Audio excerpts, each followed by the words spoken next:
एक कथा आती है महाभारत में। कई पुत्र मर गए थे उसके माता गांधारी के, उसने अन्न छोड़ रखा था, दुखी थी, जवान बच्चों की मृत्यु हुई है तो मां कहां भोजन करती। एक दिन भगवान कन्हैया भोजन की थाली लेके आए और आकर के बोले, बुआ जी ये भोजन कर लो।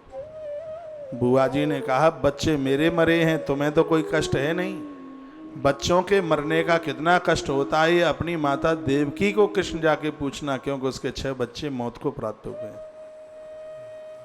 और मैं जीवन पर्यंत जब तक मर नहीं जाऊंगी मैं भूखी रहूंगी, मेरे बच्चों की मृत्यु हुई है, अब मैं तो अन्न ग्रहण नहीं करूंगी। भगवान ने कहा, पक्की बात? कहा, तुम्हें मजाक सूझिए, मुझे कितना बड़ा कष्ट है, मैं भोजन नहीं करूंगी। भगवान थाली लेके चले गए।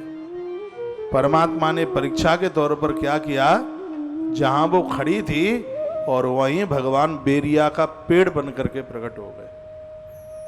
कुरुक्षेत्र का मैदान था, लाशें पड़ी हुई थी दुनिया भर की वहां पर, और भगवान वहां पर बेरिया का पेड़ बन करके प्रकट हो गए।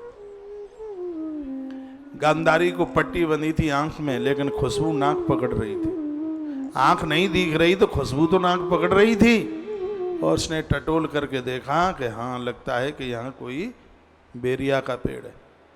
अब बेर तोड़ने के लिए हाथ ऊपर करे, भूखा आदमी क्या ना करे।